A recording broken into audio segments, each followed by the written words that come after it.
Welcome to part 2 of making you fluent in English with the help of phrasal verbs. So phrasal verbs आपकी English को और fluent sound कराता है, plus आपके sentence structure को और इजी कर देता है. How? Let us see with the help of an example. So किसी को नीचा मत समझो या किसी को नीचा मत दिखाओ. इसको आप इंग्लिश में कैसे बोलोगे? Don't look down on anyone. So look down on is a phrasal verb, जिसमें look down is the verb plus इसमें preposition on add करके इसको हम phrasal verb का form बनाते हैं and English को और fluent कर देते हैं. Let's dive into more phrasal verbs. The first one being take after, which simply means that आप अपने किसी भी family member के जैसे हो, either in your physical appearance, your habits, attitude, behavior या किसी भी चीज में आप अपने किसी भी फैमिली मेंबर की तरह हो. तो हम ये हमारे इंडियन फैमिलीज में बहुत ही कॉमन है कि हम बच्चों को देखते ही कहते हैं ना, अरे ये तो बिल्कुल अपनी मदर पे गई है, माँ पे गई है, या ये बिल्कुल अपने पापा के जैसे बोलता है. सो इसके लिए हम फ्रेजल वर्ब यूज करते हैं टेक आफ्टर. तो सेंटेंसेस हैं she takes after her mother, वो अपने बिल्कुल माँ के जैसी है, या मेरी आदतें बिल्कुल अपने पापा के जैसी हैं. I take after my father, I have his habits. उसकी आंखें बिल्कुल अपनी माँ की जैसी हैं. She takes after her mother, she has her eyes. Moving on to the next phrasal verb, which is watch over. Watch over means किसी चीज की निगरानी करना, supervise करना only for a short period of time. जैसे कि आप mall में हो and you need to use the washroom. So you'll ask your friend that can you watch over my bag while I go to the washroom. मतलब क्या तुम मेरी bag की निगरानी या देखभाल कर सकती हो जब तक मैं वॉशरूम होके आती हूँ.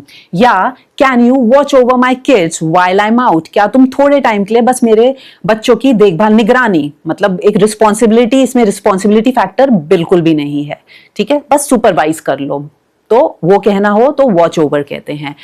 सेम लाइकवाइज ऐसा सेम फ्रेजल वर्ब होता है look after. Look after means भी देखभाल करना होता है, but with a bit of responsibility, with a touch of responsibility in it.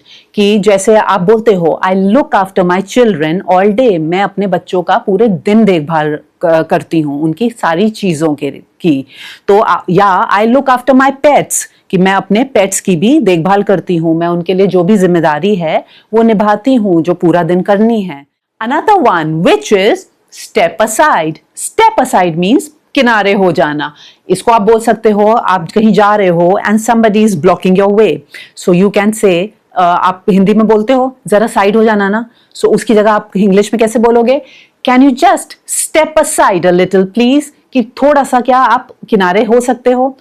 इसी से मिलता जुलता एक और फ्रेजल वर्ब है which is step out. Step out मतलब थोड़ी देर के लिए बाहर आना या बाहर आ जाना. ठीक है, और तो इसको हम कैसे बोलेंगे? Just step out of the car. आप कहीं पहुंचे और आपने दरवाजा खोल के बोलो अरे जल्दी बाहर निकलो, बाहर निकलो. सो you will say hurry up, step out of the car. Excuse me, can you just step out for a moment please, I need to talk to you.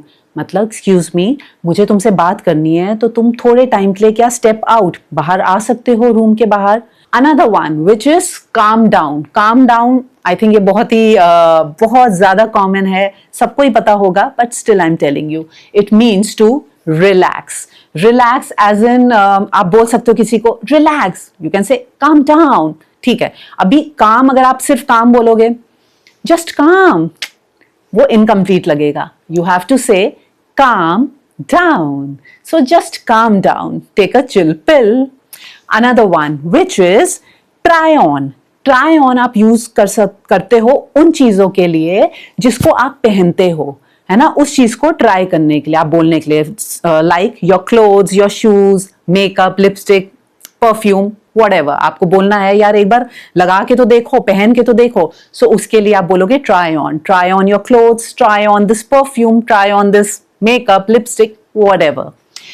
इससे मिलता जुलता try out. Try out means ये चीज आप use करके देखो to see the result. तो ये आप बेसिकली थिंग्स के लिए यूज करते हो, मतलब जो आप पहन नहीं सकते उनके अलावा आप ट्राई आउट यूज करते हो. For example, I am planning to try out a new recipe for dinner today. मैं सोच रही हूं आज मैं एक न्यू रेसिपी ट्राई करूं. Next phrasal verb is put on. Put on का मतलब होता है पहनना. सो आप इसको यूज कर सकते हो क्लोथ्स के लिए, शूज के लिए, परफ्यूम्स, मेकअप, क्रीम्स, ऑइंटमेंट, सबके लिए आप पुट ऑन कर सकते हो कि ये चीज पहनो या लगाओ. So you can say put on your clothes मतलब अपना कपड़े पहनो. पुट ऑन योर बेल्ट अपनी बेल्ट पहनो. पुट ऑन योर शूज अपना शूज पहनो. Put on your makeup. Makeup पूरा मेकअप कर लो. पूरा मेकअप कर लो को क्या बोलते हैं? Just put on your makeup, अपना मेकअप कर लो. और put on any cream, moisturiser. So done. अच्छा, moving on to the next phrasal verb, which is put on हमने लास्ट किया था. अभी क्या है? Take off मतलब वो चीज है जो आपने पहनी है उस चीज को उतारो. So be it your clothes, shoes, makeup, cream, ointment, जो भी हमने पुट ऑन में डिस्कस किया था उस सब के लिए you can use take off. Just take off your shoes, अपने जूते उतारो. और टेक ऑफ योर मेकअप मतलब आप पार्टी से आए हो और आप बोल रहे हो किसी को टेक ऑफ योर मेकअप, या अपने को बोल रहे हो just wait, let me just take off my makeup, मुझे अपना मेकअप उतारने दो. सो ये फ्रेजल वर्ब उस चीज के काम आता है. The next one is drop off.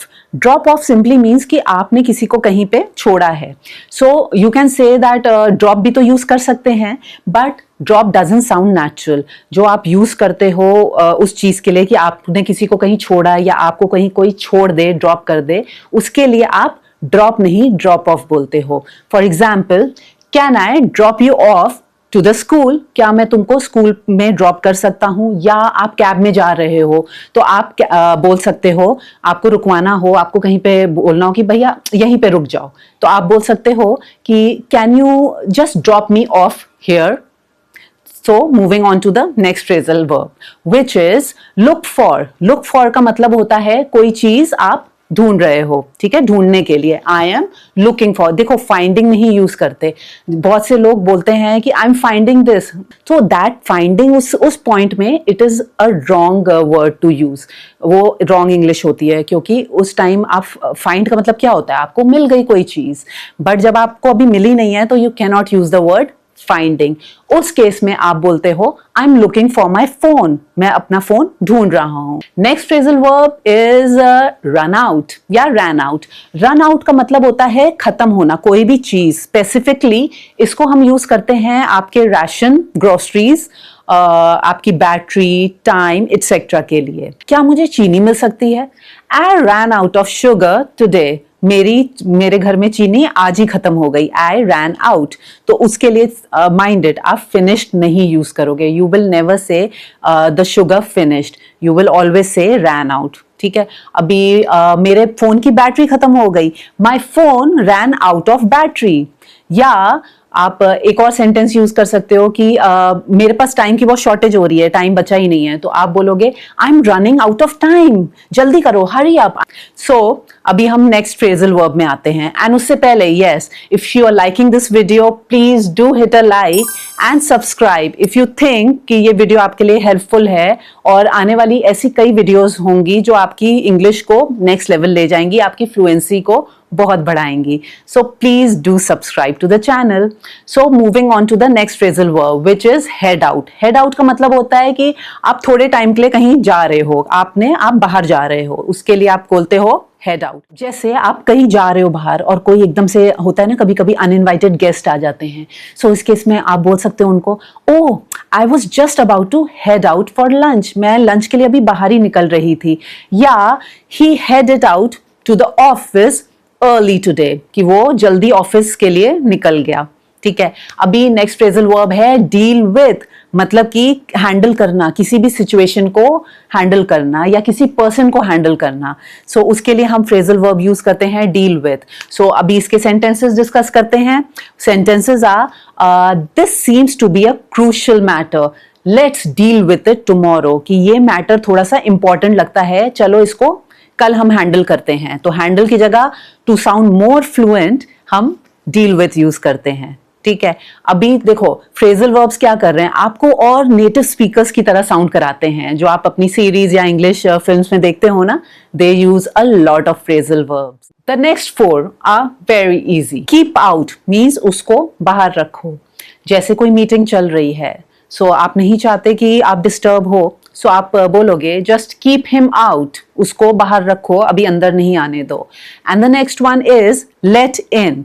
इसका जस्ट ऑपोजिट है कि किसी को अंदर आने दो. आप इंस्ट्रक्शन दे रहे हो, ठीक है अंदर आने दो, तो आप उसको बोलोगे जस्ट लेट हिम इन, कि अब आप मीटिंग खत्म हो चुकी है, अब आप चाहते हो वो आ जाए अंदर, सो आप बोलोगे okay now just let him in.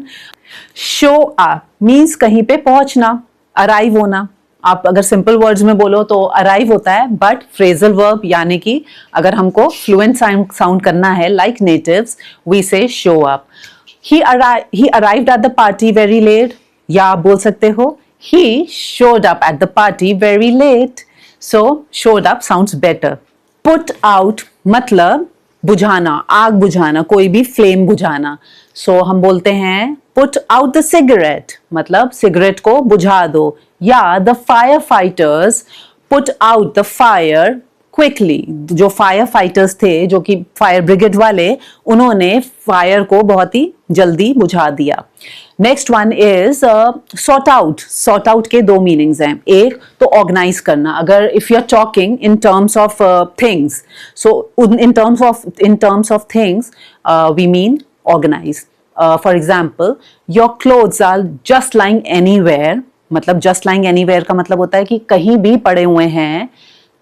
Please sort them out, please organise it. तो ऑर्गेनाइज की जगह हम सॉर्ट आउट यूज कर सकते हैं. Correct. Moving on to the second meaning. Second meaning का मतलब होता है solve a problem. Just sort it out, solve करो प्रॉब्लम को.